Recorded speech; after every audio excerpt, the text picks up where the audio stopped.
and welcome to A Girl, a Guy, and a Buffy podcast. I'm one of your hosts, Charles Swint. And I'm your other host, Kate Balzer.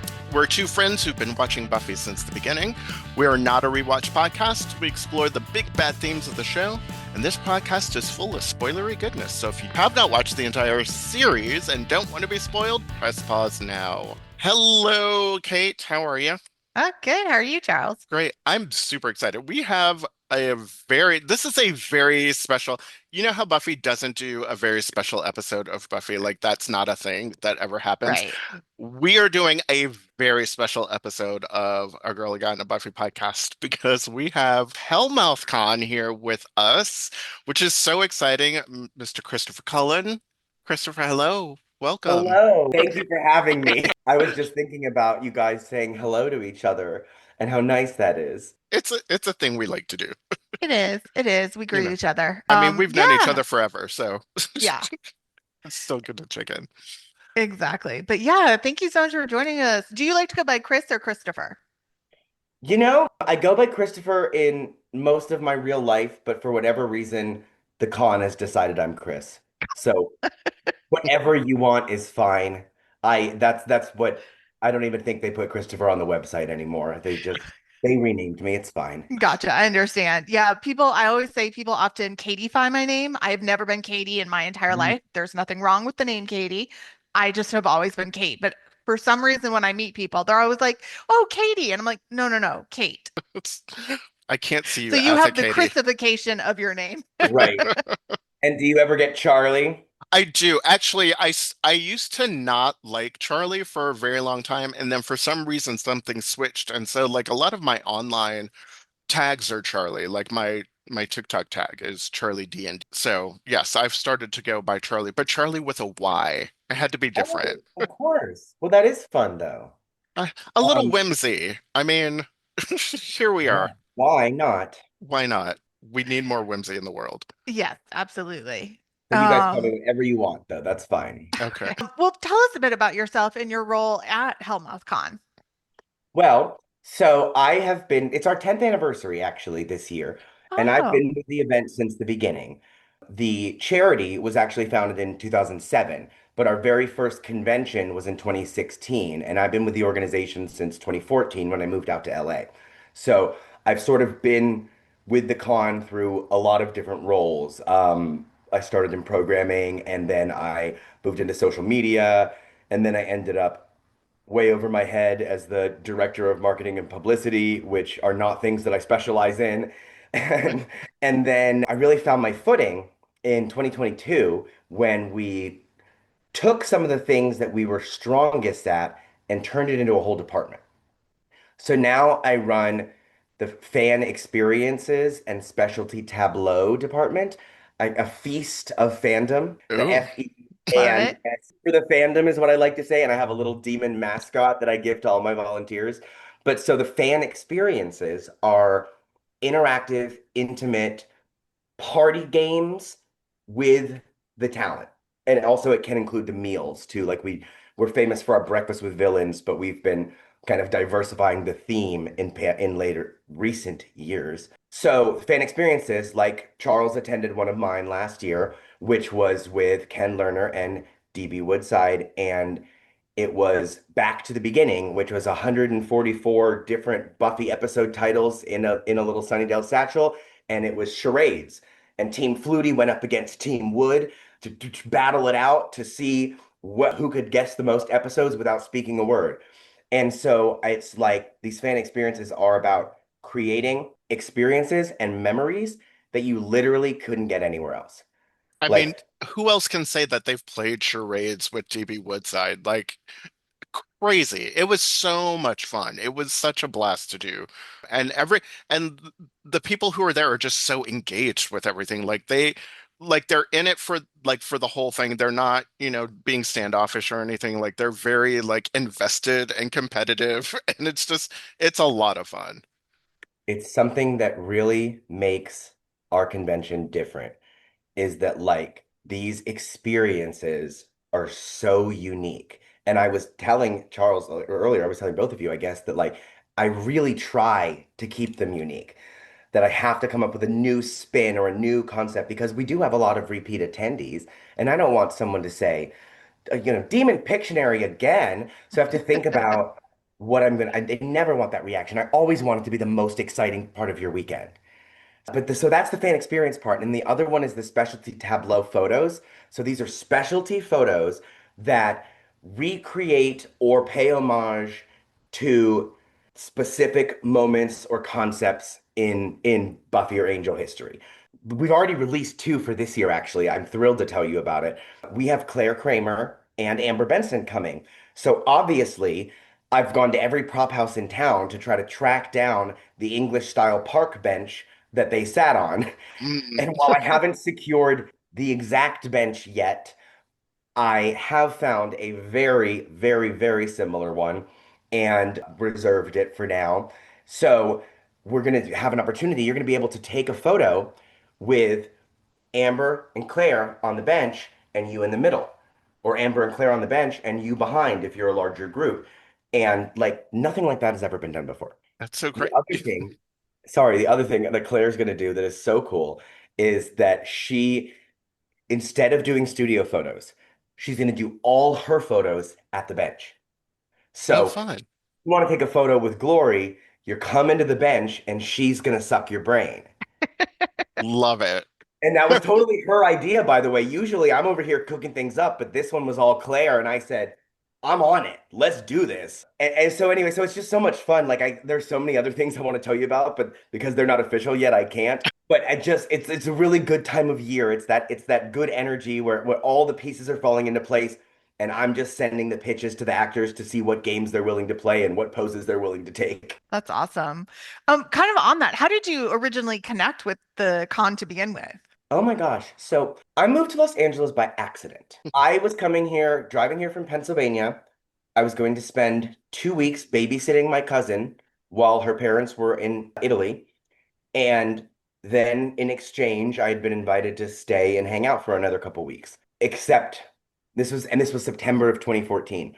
I was previously an elementary school teacher. I had left the school I was working at and I was taking a year off. And something I'd always fantasized about doing was driving across the country. So I said, this is the time you're going to do it. Spoiler alert, in the following 10 years, I will drive across the country more than 45 times. And I am now tired, completely tired of Wow. it. Yeah. It used to be this fantasy. Yeah. So anyway, this is going somewhere, I promise. I move here, I come to visit.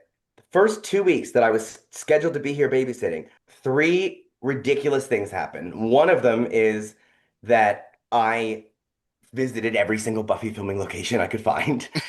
Absolutely, like drop the kid off at school and then do an 8-hour jaunt across the city. And you learn all these weird things like Xander and Anya's apartment is around the corner from the Hyperion Hotel that blow your mind. Oh, That's cool. wow. So I just that was like if I needed to accomplish one thing in Los Angeles, it was that. So I was doing that. So that was how that went. Okay, so that was part one. Sorry. Part two is that I got a weird call. My cousin who I was staying with got a call and asked if they wanted to be an extra in a film, and she said, "Oh no, we can't." But my cousin's here visiting, and he can do some PA work or whatever. And so I get a job on a student film, but all of a sudden then like that launched what turned out to be the next 5 years of my career working in film. So that was astonishing and bizarre to fall in my lap like that. And then the other thing is that I wanted to socialize. So I went on the app called Meetup and I typed in the first thing I thought of, Buffy. And there's a monthly Buffy meetup here in LA. And it was at the 4 and 20 diner, the pie shop that actually was JJ's diner from Parks and Rec. Okay. So Oh, Yeah. there yeah. one Wednesday a month. And it happened to be my second week in town. And I said, okay, I'm going to go to this Buffy meetup. And I went. And by then they were already doing events. So like within 1 year of being in LA, I attended we did a screening of Dr. Horrible with Joss and Shauna Tripchick doing a talk back after Oh, cool. a big special Halloween in 2015, I think. And then that was before I was working with the organization, but it was when I was like starting to get to know everybody. Hmm. So it just happened. And like I said, I sort of rose up the ranks. I started with oh, okay, yeah, I'll work on the programming book. We're scheduling panels, we're doing this. Like I'll just do the labor. And then over the years, you just sort of move up, move up, move up. And because it's a lot of work. And if you're doing it, they're seeing that. So like there's no it's not like a nepotism organization. It's very much like the workhorses get more and more assignments until they're on the top somehow. So, but yes, it's very busy and it was a total accident and it was bizarre and it just whoosh whoosh whoosh whoosh typed Buffy into Meetup and that still happens by the way. So Oh, next time you're in LA, Marcia, who is the actual one of the actual founders of the charity and the con, has been running that meetup for I don't know 20 years. Maybe I think it spun out of the Save Angel campaign, so it could be 23 years. oh my gosh, that's amazing. But it's Wow. That's one amazing. Wednesday a month in the Valley. It still happens. Gotta love it. So, Chris, how did you get involved with, like, how did you find Buffy? Oh gosh. Okay, so this is the silliest story. It was a Saturday morning in February of 2004, and I was flipping through channels.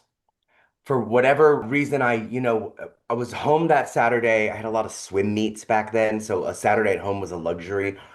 And I was flipping through the channels and I saw what I was positive was Charmed, a show I'd never really seen, but I'd heard enough about. I had no awareness of Buffy other than like the actual name.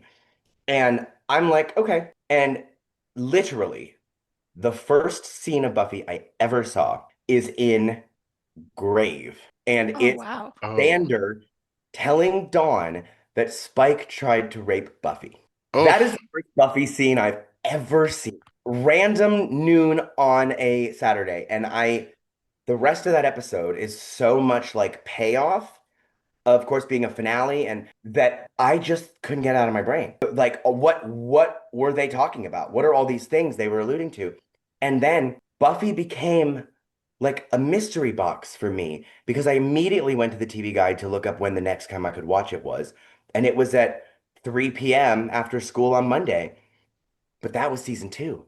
so for those of you who don't know what a TV guide is, because appointment True. television was a thing where there Yeah. was a book where you could look up on whatever channel was out there because there was only like, 8 channels or whatever. And then you could see what was coming on. God, the things that I don't even think about having to explain, but of course, yes, thank you.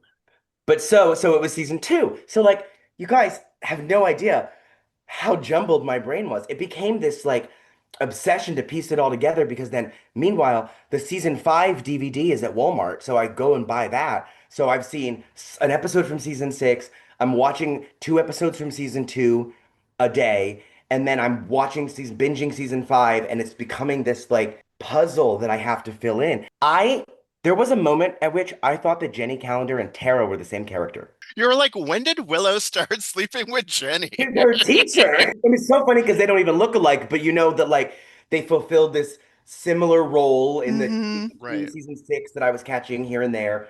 And you're never watching both at once. I don't even know. I know how much the material speaks to me, but sometimes I wonder if the peculiar way I came to Buffy is the reason that it is such an important piece, like of work to me, is that if how fascinated I was and how much I wanted to complete the set and read every behind the scenes and watch every episode commentary and every special feature, like those DVDs of mine are worn. And I don't know if we still have that as a culture. I think about this sometimes, like when a show's on Netflix, how do you watch the episode commentary? Do they record them? Where are all the featurettes? The like specials about Buffy's dresses this season? Like those DVDs are golden. And I don't know if we still do that. Do we still love things the same way that we did 20 years ago? You know what? I don't know. Kate, what do you think? I mean, Yeah, that's a good question. I think probably not for a lot of reasons. Like, one, what you just said, there's not the extra way of like delving into it as a fan because there aren't DVDs with all the extras and the behind the scenes. And then also there isn't appointment television, so we're not all watching it at the same time. I mean, you could watch a show 6 months after I've watched it. And so, there isn't that commonality of timing and talking about it. Yeah, so And the I thing that I've noticed too is like now when I watch TV shows, the very first thing that comes up, it's like, stay tuned or like find our podcast about this, about the Right. show that yeah. comes up afterwards. So that has sort of become sort of the default HBO is compendium to really any good. show is that there is a Yeah. podcast associated with literally every television show now. Yeah, and I do like when they come out with the official ones. Like HBO, like I mentioned, is really quite good at that. Like I go after watching A Night of the Seven Kingdoms, I do go listen to that podcast. And same thing with And Just Like That, because then they're bringing on Yeah. the actual writers, contemporary, like a month after we wrote that, I'm talking to you about it, and that's you're right though. That's the closest thing that we have. Yeah. But that Hmm. DVD special feature culture, I think I Because miss you got so much with it though, and you had to like search and you had to like search it out and you had to find it. And I think there's something about having to search for that information that really kind of makes you like that sort of gives you that street cred. It wasn't just that. handed to you. You were like, no, I went to all the stores to get the Tiger Beats and the entertainment magazines and Entertainment Absolutely. Well, Weekly. when I found Buffy, there was still a monthly Buffy magazine being published and a Yeah, monthly Angel magazine, and I would go to Giant Eagle twice a month to get the Buffy magazine and the Angel magazine. And they had posters inside, and Yeah. I was like 13, so I would take the poster from the other magazine so I could hang up both. Or sometimes I would buy two, but I didn't usually have the money for two. So like my entire bedroom wall was covered with these magazine-sized posters from Buffy magazine and Angel Mhm. magazine. And I remember when I got so sad that they went to buy monthly and it was Buffy for a month and then Angel for a month but I still remember things that I read. I mean, in those articles. Did you guys read those magazines? I never did. I can't remember. I don't think I did on a regular basis, but I feel like maybe I picked up issues here and there. Yeah, there was literally just a Buffy magazine. It was called Buffy Magazine, and it was published once a month, and it had interviews with the cast, and it came with posters on the inside. And I remember at 14, I emailed the actor who plays Merle on Angel. His name is escaping me right now, but he put his personal email address at the bottom of his interview. Oh, Oh, I wow. wow. emailed him, and I was like, "Hi, I love Merle." And he wrote back right away. And like that's the level of weird, wacky. The same year I became a fan was also the year they did the Buffy cruise. And Mm. I begged my Oh. grandmother to take me. She loved cruising and I'd never been on a cruise. And I said, there's a Buffy cruise, ground. Let's do it. And when I meet someone in the fandom who's been in the fandom for a long time, the first thing I always ask them is, did they go on the cruise? Because I didn't think it would be the only one. And I certainly didn't think that Andy Hallett would pass so shortly after, and he was on Mm. it, that I spend a lot of time regretting not going on that cruise, even though I was in high school and powerless to make that decision. Right. Yeah. But it was the only one, but it happened. And every time I meet someone who's been in the fandom for a long time, I ask, and then I ask them to tell me stories about it because for some reason that always sits with me. Do you have a favorite episode or a favorite season of Buffy or Angel? Okay, so my favorite mood is Angel season 3. Okay. Okay. Before adult Connor comes back, especially, but I was just watching some of it for something I'm putting together, and I was thinking about the warm, fuzzy feelings that it gives me. Hmm. Like everyone's a family, Cordy and Angel with the baby, waiting in the wings. And I also watched Angel out of order, so I skipped from season 1 to season 3 because I couldn't find the season 2 DVD. So all of that dark stuff that happens in season 2, it's like it's a dream sometimes. I'm like, no, no, we just love season 3. But Buffy wise, 5 and 6, and it depends on my mood. And it's not what you think. When I'm happy, I watch 5. And when I'm Mhm. sad, I watch 6. Because Buffy's like therapy for me. So Hmm. whatever emotions I'm having, I process. And those are my two. To me, they're like two sides of the same coin. One is everything at its best, and the other one is everything at its worst. And that's like peak Buffy for me, even though so many people think that their peak Buffy is the high school years. But I watched it totally out of order. I don't have to follow any of the rules. Not that anyone does, but those are my peak Buffy. And my all-time favorite episode is Family. It's a great Oh, that is a episode. really good episode. Yeah. Yeah. Quiet. It's a quiet, almost slow, written and directed by Joss in the middle of season 5, like just for no reason other than he liked the message that it was sending. And it's about found family. Yeah. And it's more than any one episode. I think other than maybe like The Gift, I think it encapsulates the show. That like it is about doing what's right. It is about, even though you're scared, it's about being there for each other. It's about love and fondness and forgiveness and external forces. The villains, okay, sure, there are the demons that we can't see, but the real villains of that episode are Tara's family Family. Yeah. Yeah. who just want what's best for her.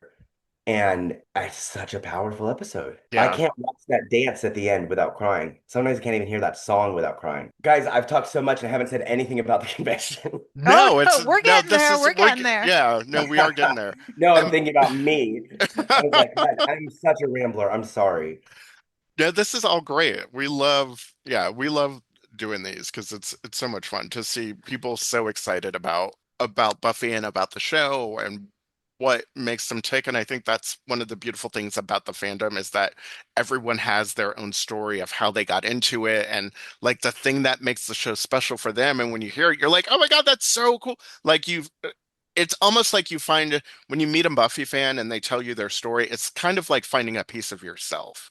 Like you get to see yourself in somebody else and you're like, ah, that's cool. I can totally see that. I get that. Which is why I think Buffy fans are so great. It's why I think HellmouthCon is such a great convention because it is like the small little like it's not a huge Comic-Con or anything like that. It's very like Yeah. small and intimate.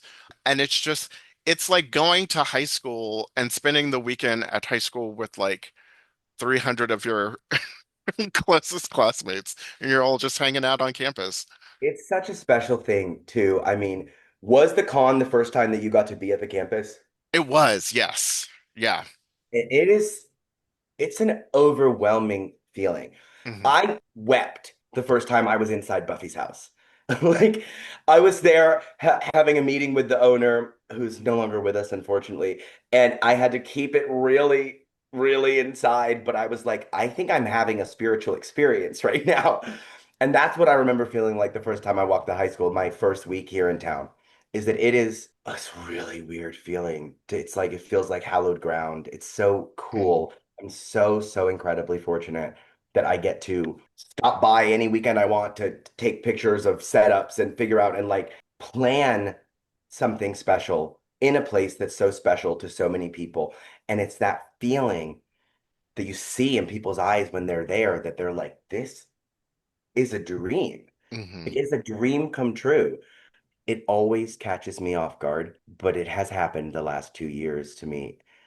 On the last day of the event, I'll be out front, like trying to take down the sign or something. And it should be a task that should take 10 minutes. But I get recognized, probably just because I'm running around screaming crazy, like running to this, yelling at, but I get recognized and people literally come up and say, this is the best weekend of their lives. Or like that, I know I have to go back to Scotland tomorrow, but I just want you to know this is the greatest thing that's ever happened to me. You've made my dreams come true. And it's always the people who traveled for it because Hmm. it's that much more special. It's their first time, it's their whatever. But like they just these three wonderful, wonderful girls from France were here last year and they want to take a picture with me like I'm the celebrity. No, no, I'm just a sweaty dude who buzzed his butt today. Like, but it's so special that people are impacted by it that much. Like that is why I do it. Is that's my motivation. That and then obviously, how could I have not said this part yet? But our event is a charity fundraiser, and this year we're we're raising money for three causes that are really important to all of us in the organization. And our number one beneficiary this year is the PanCan, which I might get it wrong, but it's the Pancreatic Action Network, something. It's research for pancreatic cancer, and I'm sorry that I don't remember what it stands for, but we lost a really good friend a little over 2 years ago in Camden Toy, who is one of the reasons that our organization and our event exist. He was so kind and so supportive and just, what do you need? Okay, I'll be there. Okay, sleep on the sofa so I can sign at San Diego Comic-Con. Okay, great. Like the number of random nights camping out in someone's living room that Camden and I had with, he's just the kindest soul, and he got a very quick, very short diagnosis with pancreatic cancer. And so this year we'll be paying tribute to him. It's why we were so fortunate to get Doug Jones to join us this year because they were Mm. very close. And Doug is, it's the reason we wanted to wait to have Doug to honor Camden. So we'll be doing it this year. And PanCan is our #1 beneficiary in his honor. And we are also raising money for our longtime pal, the Al Wooten Jr. Youth Center, which is an after school and summer program in South LA. I used to have all their stats memorized, but the good thing is they keep growing. So I'm not going to limit them to what ages they are. But Ron Glass, who we've also lost, was on the board there. And so when he passed, we made a commitment that we were going to keep them as long as we can as one of our beneficiaries. And while we rotate most years, we've always had the Wooten Center since 2016. And oh, and this year we're raising money for Rainbow Spaces, which is it's a youth social club in San Diego for LGBTQ youth. And they are kind of just the right size for us. Like we don't raise a whole lot of money, so we like to give it to somebody that it makes a difference to Mhm. instead of somebody that doesn't need it as much. Like there are some organizations that are well funded. We like to always pick one who we like and we get to know, and we appreciate them and what they do, and they appreciate how much we're able to do, which isn't always that much, but however much we can, we give. And so it's very gratifying to be able to be raising money for these causes that we all care about so much, and to get the privilege of doing it by making people's dreams come true. Like, I am living my best life. I may not get all the fulfillment in the world out of the jobs that pay me, but this volunteer thing is the reason I get up in the morning. Like, it is so special. It is so, so unique. And it is such a privilege to be able to do even a fraction of what I get to do. And that's why I'm always trying to bring people in. You guys should volunteer. We have such a good, it's just it's astonishing. It really is. It's super cool. And I don't know how long we'll be lucky enough to do it, but we'll never stop doing it because I get tired of it. I'll tell you that. Yeah, and That's just to be able to bring all of that joy to people, and you all make it look effortless too. I know it's a lot of work, but just, Yeah, from it's a very from an funny. insider's point of view, it looks like it runs pretty smoothly. That's very kind. Sometimes it doesn't feel like that, but that's because I spend a whole year planning something. So if a banner's crooked or whatever, that's 12 months of expectations down the drain. Right. But if a banner's crooked and you've never imagined the banner hanging before, you don't even notice. So it is one of those, whatever, 30,000 foot view situations. But I get in my head, I get stressed when things go a little off, but I always end happy because it was still worth doing. Well, and to that point, I do remember last year the Sunnydale High School sign that was out front. I don't know what happened to Did it. you hear It about those was games? up one day and the next day it wasn't there. But then it ended up in the courtyard and it was broken in two. And my favorite thing to see was everyone just like surrounded by the sign, taking pictures Posing and like it was just a posing. photo op. It's so Hey, amazing. okay, listen. So we have the most talented friends. They run an organization. I'm not sure if it's active, but it's called Damn Good Shindig, and they've done Comic-Con parties, and we partnered with them for our Sunnydale homecoming, and they had the sign built. It's incredible. It could be it's on par with, if not better than the one they used to film.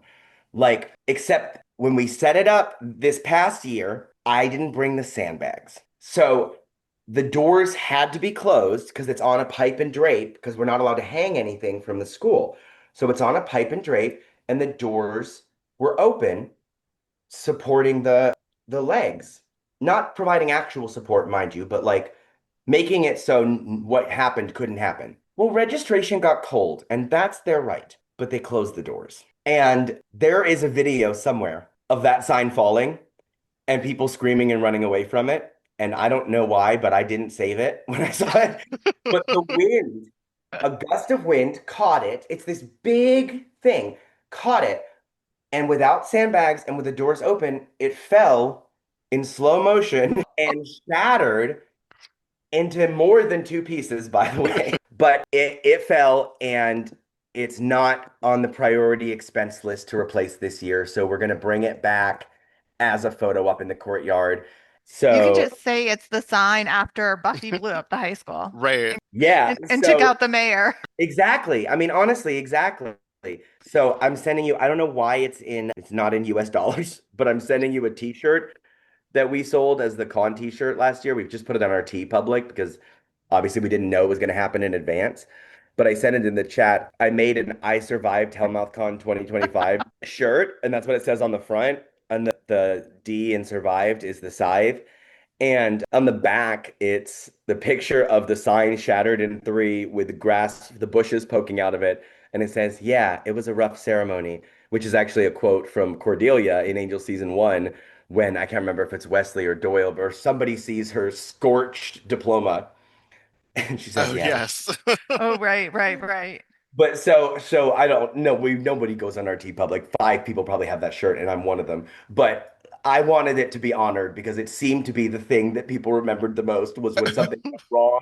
And that same team who closed the doors without realizing it would have consequences are the same brilliant minds that carried it and put it there and saved the day. It was great. And nobody got hurt, Fantastic. and that is the most important thing and the first thing I Yeah. asked because they called me like someone was dead. They called and they said, Grace, hey, take a deep breath, but your sign broke or fell or whatever it was. And I was, did anyone get hurt? Did anyone get hurt? And then they called me and said, well, we did put it somewhere. And I said, I love this. Yeah, roll with it. It's fine. That's what's cool about like the volunteers and the team and the fans is that they care.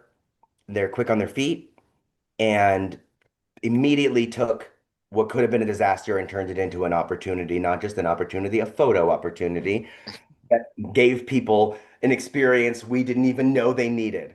But yeah, I don't know. It's a good vibe. You guys have to come next year. Yeah, I think we It's should. in the plans. We figured being the 30th anniversary of the premiere. Right? Isn't that nuts? Totally nuts. This is the 10-year anniversary of the convention, and then next year we've got the show's anniversary. Right. We're gonna do, I mean, we just had, I guess it's because they graduate in season three, but I was gonna say it just seems like just 2 years ago was the 25th, but that was the 25th anniversary of their graduation. The theme of 2024's con was the class of 99 25-year reunion. Makes That's sense. Yeah. fine. Wow, yeah, 30th, March 10th, Oh, 2027. Damn. that's crazy. It's so crazy. When I came out the other end of Buffy, like when I finished consuming it all, although the comics were coming out by then, I immediately became like an evangelist. I proselytized for Buffy. I called myself, so I would often say that I'm siring them like Buffy, and then 9 times out of 10 we'd watch it together sometimes, but other times if they were watching it on their own, it would just take off. I'd be like, well, we started 3 days ago. Have you finished season one yet? And they're like, I'm on season three. I can't put this down. And I always called myself their sire, and because I actually have a whole map of like I've got grandsires, and I've got because Buffy folk proselytize for Buffy. But when I got to LA, the first time I ever did it, someone was writing about it all online, and she called me her watcher, which I thought was funny Oh, because that's cute. like I guess it's the same concept, but maybe it's even nicer, I guess. Then being, Your mind takes your soul and everything. But like I think about I have this whole lineage of I found Buffy by accident, but I have converted at least a dozen people. And because it's something I think everyone should experience. Mhm. yeah, I have done that as well as been like, no, you're watching this. Like we're gonna sit down, we're gonna watch this. And they love it. And they love it. I think, while there is not one type of fan, I do think that there is something incredibly special about people who are fans of Buffy, like genuine fans of Buffy, because there's just something so intrinsically, I don't even know what the word is, but like when you meet a Buffy fan, at least for me, it's like, oh, you get it. You get it. Okay, Immediately. Yeah. yeah. It's like there's a shorthand, there's an unspokenness, and I think there's an understanding of like compassion and duty and responsibility to protect and save and build community and do. I think those are like I think, when we talk about like what does it mean to be a Slayer and like, how the like what is it about these potentials that these girls in particular that make them potential Slayers? I think there's something about that in Buffy fans too, is that there's something so like inherently good or special about them that when they find it and they get activated, they're just like they get it, they get the calling, and then they go out and do the thing, and it's so amazing. I just love it. That is so interesting. And I've never, ever, I have to sit with that for a while because I immediately agree, but I have to dissect it. But there, I know for a fact that it's like what Kate said that when you meet the Buffy fan, there's that instant connection. Then it's like what you said, Charles, that like you get it. Like it didn't. I wasn't worried about talking to you guys, you know? Like I knew that we'd have some kind of mutual understanding from the start, but I've never put it in that way. And I am going to think about that for a while now. And do you know what? It's funny because I've never said that before. That's the first time that came out of my mouth. This is not a thought that I've had before. It just came in the moment. So But you are right, though. I mean, there's an instant trust, an instant understanding, and I've never explored it beyond that before. yeah, I mean, I yeah, I think haven't either. on some level, I think I know that. Like, and subconsciously, I think I feel that way because, for example, there's no question that our convention should at least be giving a portion of our proceeds to charity. Like, we care about the world and making it a better place. And for as long as we're making these people happy, we're going to use that to also make the world a better place. Like our slogan is harnessing the power of fandom to make a difference in the community. Like fandom is already an engine, it's something that people will come for. And if we can get that water moving through that wheel or mill or whatever to get the power going to at least give some of it to causes that need our support, then that's like the closest thing that we can do to be the Slayer or to be anybody trying to do their duty in a community. Yeah. And I think all of that is just accepted. Like our volunteers work so hard for what turns out to not be a life-changing amount that we're able to give to charity, but we all just, go to bat for it because we believe so much in what we're doing in our mission. And that's just sort of no questions asked. So I'm just really noodling on that. That's a Mm. lot. I'm gonna sit with that for a long time. I'm sorry. Think about that We one. can move on though. We can So always I cut it can see around. your wall, Charles, and that's you and Juliet at the bottom. Oh, That's yes. Charisma up top. Who's in the middle? In the middle, it's me and Kate and Charisma. Oh, great. Where'd you guys meet? She come to Atlanta? Atlanta Comic Con. Nice. Yeah. And then on the side, I don't know if you can see, probably not. I have Amy Acker as Illyria Oh, awesome. on Amy my. and Charisma are both coming to our event this I year. no, I'm so Oh, that's so upset, so fitting. And jealous. J. August Richards. And it's going to be so much fun. And Mark It's Lutz, Salug. yeah, it's a good lineup this year. Like, It's who really are you good. most excited about seeing? Well, I've never met Charisma, but I'm trying to decide if that's the answer. I think I'm really excited about spending some time with Emma, who just came for autographs last year and I didn't get to Mhm. work with her. And I'm Mhm. really excited about Charisma because everyone else who's come is someone I've worked with before, so I'm excited to see them again. Yeah. But those are two I've never had a chance to meet. Actually, it's not true. Amy and Jay, I've never met Amy or Jay either. I'm really excited about them. Yeah, I just have a good time. It's a lot of fun. Like as someone who's going, so if I've never been to the con before, what are some of the like what would you suggest to someone who's never been there before? Like what's some of your HellmouthCon hacks? Love this question. Number one, if you're coming by yourself, do the Friday night mixer. We as a group care a lot about people having a good time and being comfortable. So we do a Friday night mixer that's off campus. that's not part of the convention that you can come to whether you have a convention ticket or not. Historically, it's been free, but due to a venue switch, it'll be $20 this year. The World Cup is also in Torrance that night, so we had a very hard time going to the sports bar we usually go to. But because no one should do this con alone because of that connection we talked about, that like buff, you have 100 friends waiting for you. You just need to meet them. So I do trivia Friday nights, followed by karaoke, and the trivia is team sizes are mandatory. So I need teams between 4 and 6. And what that means is you came here for trivia and you're not allowed to play it alone. Come to me, I will find you a friend, and then you two can find two more friends. And this is going to happen because nobody walks on, no, if I have any say in it, nobody walks onto that campus Saturday morning without having a friend waiting for them. People travel from all over the world. I don't want anyone to ever feel isolated at our convention. So that is my advice. If you're a newcomer, come to the Friday night party. Not only will we have someone in full Lorne prosthetics hosting karaoke, not only will I challenge you with Buffy trivia that everyone screams is too hard, but you'll make a friend, a buddy for the weekend. Because people do. People come alone. People come from all over, and they always leave with friends, especially if I have anything to say about it. So that's one, hack number one. Expectations, I would say, you've mentioned the size. It's not a big event. We've never gone over 1,500 people. Like partly by design, partly by filtering out the non-passionate folk, right? Mhm. I know that there are 10,000 people who wish they could come, but they can't get here every year. They can't get to LA. They can't afford and once you want to come, like a truly devoted Buffy fan, it's not just the ticket, right? They're gonna fight for every specialty photo, every meal event, I get it. It's not for everyone every year. But for the people who come, it's nice. It's intimate. It's my games that I talk about. I never go over 30 people. Some games I never go over, like some games I have to keep it at 20. Like the point is, Charles got to spend time with DB and Ken. And if you invite 60 people, it doesn't feel that way.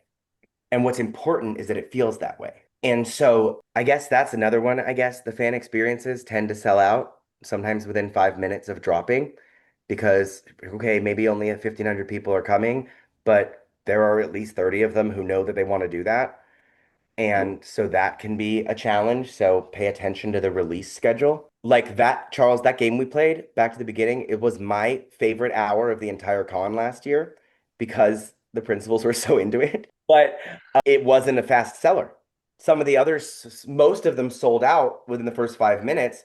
And I bet there were people who bought that one as like a consolation. Mhm. Turned out jokes on them because it was, well, jokes on no one. It was the fun. It was so much fun. Yeah. But yeah, some of them just sell out instantly. So I guess if you're tracking the fan experiences, most of which haven't even been shared yet, when the timeline comes out, it would be good to set a timer and go on because they will sell out more than likely. But otherwise, I would just say come, be yourself, and be comfortable. And absolutely no drinking or smoking because it's a high school campus, and our only event only works if we get to maintain a relationship with this venue, and they're really serious about those rules. So, and that's another reason our mixer's off campus. Makes sense. But I Yeah. like that idea. Like you said, other people can come and it's a Yeah. different setting too. So True. I mean, yeah, because it's historically been free. Even now, if it's $20, you can't afford a ticket to the con, but you're local and you want to hang out with Buffy folks, come to the mixer. yeah, it's still a fun evening. Yeah. I love that idea. And I think you're right too. Like, particularly either if you're coming alone or if you're first time to a con, it's a great way to break the ice and realize like you're amongst, people like you. Mhm. Even when someone is hesitant to make a friend with another fan right away, they do end up imprinting on one of us, like on one of the volunteers. Like I will end up being somebody's confidant or somebody's go-to for questions or somebody's like because maybe they weren't totally comfortable talking to the person they're sitting next to, but they will come up and tap the shoulder of the guy who's on the microphone. So anyway, so we end up nobody leaves there without a friend. That's all that matters to me. And if you decided it's me, that's okay. Can confirm because I definitely left with multiple new friends when I went. I was fortunate enough to go because Juliet was doing her Battle of the Buffy trivia contest. You And were one so of those? I I had made it towards like the very last rounds before I got eliminated, but she invited like a few, like two or three of us to be backups because she wasn't sure if some people could come. And so that's why I ended up going, just to be sort of an alternate, just in case. But like as soon as I walked up, to those front doors and everybody was waiting outside Saturday morning, there was like, the crew of everybody. And we were like, oh, we've been watching each other on Zoom and seeing that. So it was great. And then That's awesome. I yeah. know a few of your co-contestants. That's amazing. I didn't know you were part of that. I didn't get to see that. I never get to see anything. I never leave my little hidey hole.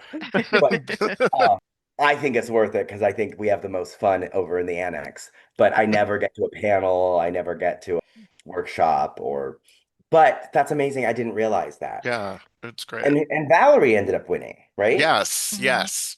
And she was a competitor. She was real quick. So, do you have any advice about how people like etiquette for people when they're meeting the actors, whether just at a panel or during a photo shoot? Any advice on, This is a great behavior? question. This is a great question. So I shouldn't have to say this, but over the years, you've learned that you do. Like, don't touch them. I'm not saying that they might not touch you. Like, Emma might come give you a big hug, or Charisma might put her arm around your shoulder, but don't do that to them, because they're people. They're Yeah, people. And I know how excited you are to see them, but like, they have to be in charge of the situation. And they're all so sweet that no one ever complains, but it's not a fair position for us to put them in?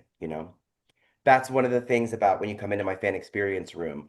We do have when things are running smoothly enough that I have time to give this speech, we have a little talk first that, like, hey, so and so has agreed to come spend the next hour with you guys, and he's really excited. But I just want to remind you there are a couple things we're not going to do. This is a no phone zone. Like, we have a photographer. You will be sent photos of you playing the game, but you're not taking photos while you're here. And we're not going to, like, the talent leads, right? The actor's in charge of your interaction. And if he calls you over and whispers in your ear, that's awesome. But please don't do that to him.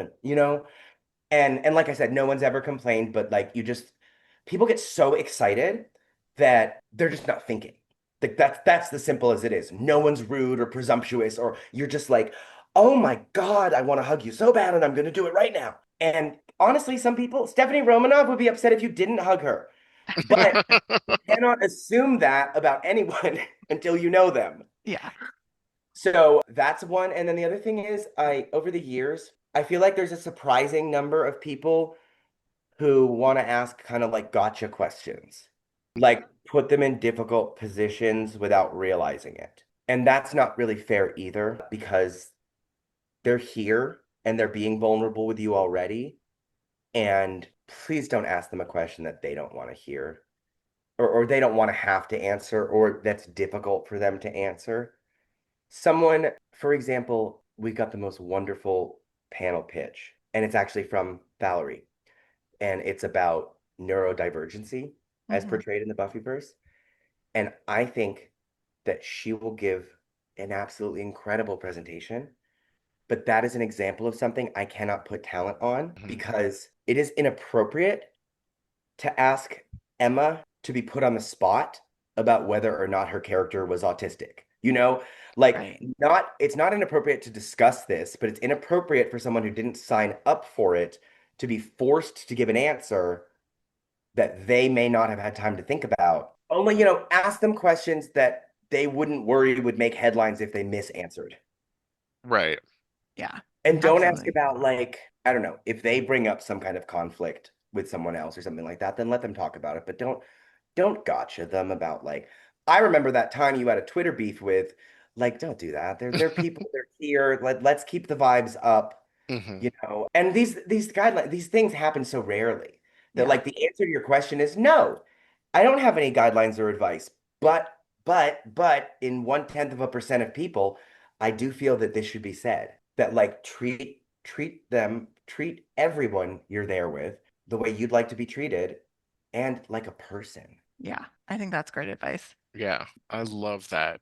So I see I'm just looking in the background there of your stuff. You've got some very fun Buffy stuff and other things. Do you have like a favorite piece of memorabilia, either f from your collection or that you've gotten from the con? I feel certain that I do.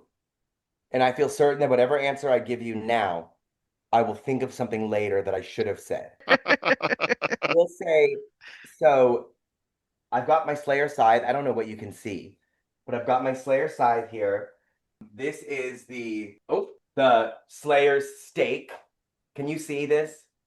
Yeah. Yeah. This is Faith's jackal knife here. And then I've got the Orb of Thessala and the vampire tome. And these are the ones I keep at home. I've also got 7 Buffy statues that I keep in storage because I only bring them out once a year for the con. So that's my personal collection decorating the stage, Okay. and I've added to it significantly. So I have this Throne of the Slayer statue, which was like my white whale. They call it your holy grail in collecting. It was my grail, was the Throne of the Slayer statue, and I only got it a few years ago. And I don't have the version with the scythe, but I have one, and that's amazing. Do you know that piece, Kate? I don't think I do. It's a sideshow collectible statue. It's Buffy sitting on this giant gothic throne, Hmm. pointing touching with her fingertips to the point of a stake, and it's incredible. Throne of the Slayer. It's astonishing. I That's have cool. sideshows. I actually used to work at sideshows. I've always had a little obsession with it. This is their Emma Frost, but their Buffy stuff is just incredible, and it's all so old that it's hard to track down.